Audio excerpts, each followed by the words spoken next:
eh, como parte de comunidades universitarias y también como exalumno de la Universidad Autónoma de Coahuila, que está ahí enfrente del Instituto Tecnológico de Saltillo, donde se suscitaron estos hechos, pues me parece indignante, sobre todo por la clase política que tenemos en Saltillo, en Coahuila, pero específicamente en Saltillo. Esa misma clase política de arrancia, esos priistas que se niegan a irse y que los propios ciudadanos saltillenses siguen manteniendo ahí. No digo seguimos, pero sí siguen muchos de por allá. Entonces quiero seguir manteniendo, quiero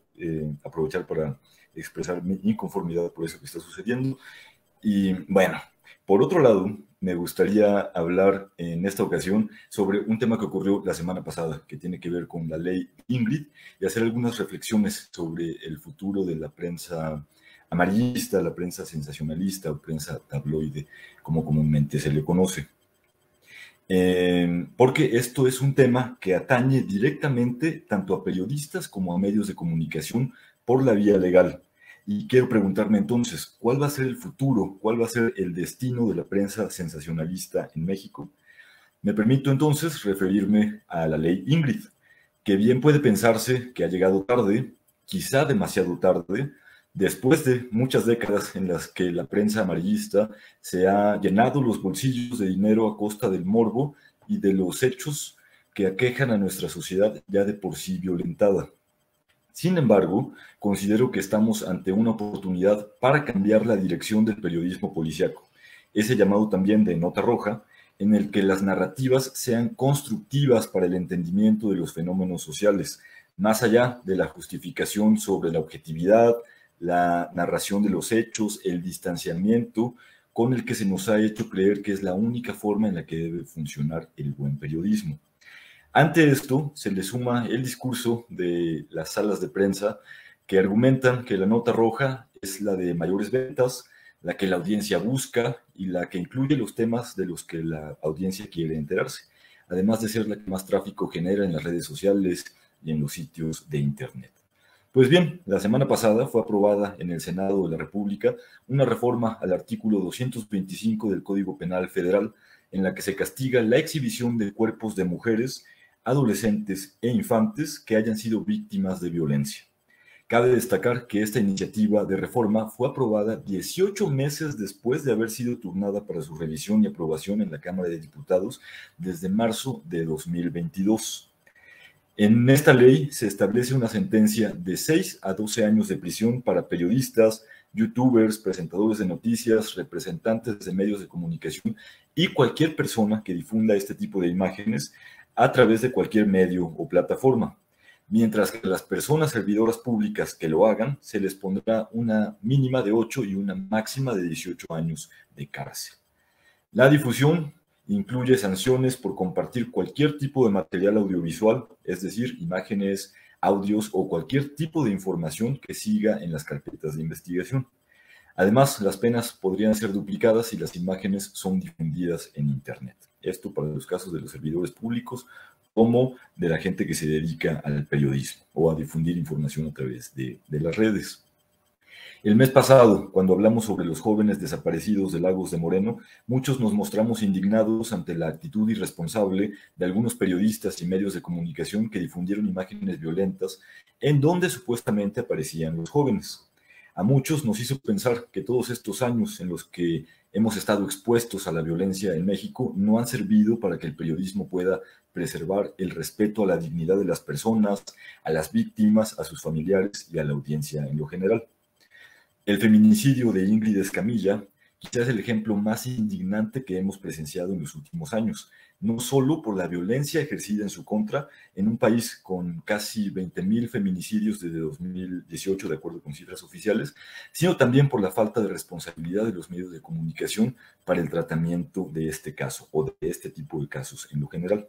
Esto sucedió, recordando, en febrero de 2020, cuando Ingrid Escamilla, de 25 años, fue asesinada y desollada por su pareja sentimental, Eric Francisco N.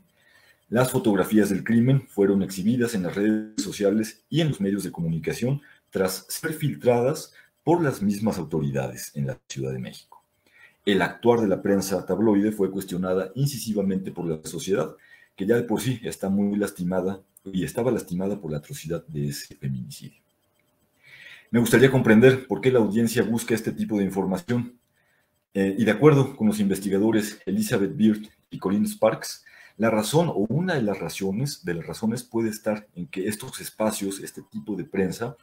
presentan más atención a las vidas personales de los individuos comunes y corrientes y son aprovechadas de manera ventajosa por los medios de comunicación a través del morbo y el sensacionalismo para lograr afianzar lazos y sentido de pertenencia entre la audiencia y el medio de comunicación.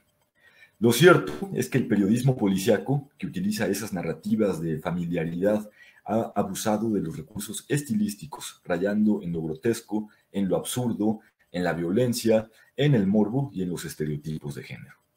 En palabras de la investigadora María Soledad de León Torres de la Universidad Veracruzana, las mujeres son constantemente revictimizadas en este tipo de periodismo, presentadas en historias en donde no existe contexto, no existe trayectoria o características individuales, y en donde se presentan ante víctimas de la ignorancia y de la irracionalidad que radica en su propia naturaleza. Es por eso que en esta coyuntura quiero insistir en la oportunidad que existe para cambiar las narrativas del periodismo sobre la violencia social en lo general, aun cuando esto implique una obligación por el Código Penal, como está sucediendo con la ley Ingrid, y constantemente estarnos preguntando si en la labor informativa es necesaria la reproducción de imágenes explícitas para poder contar una historia. Y recordar que la violencia no puede convertirse en un espectáculo para saciar la curiosidad y el morbo de la audiencia, y mucho menos utilizar los fenómenos sociales como los feminicidios para hacer crecer un negocio. Me pregunto entonces, ¿esta ley Ingrid sobre la difusión de imágenes de mujeres víctimas de violencia nos permitirá por fin presenciar un cambio sustancial en el trabajo de la prensa sensacionalista? Ojalá que no pequemos de optimistas y pueda presentarse también un cambio en las narrativas para la cobertura de todos los hechos violentos, tanto los federales como los del fuero común. Por lo pronto, pues creo que es algo positivo esta aprobación de la ley Ingrid, ocurrida la semana pasada en el Senado de la República, que todavía falta la ratificación en el Congreso, pero parece únicamente un trámite, y posteriormente, bueno, que sea publicada en el Diario Oficial de la Federación.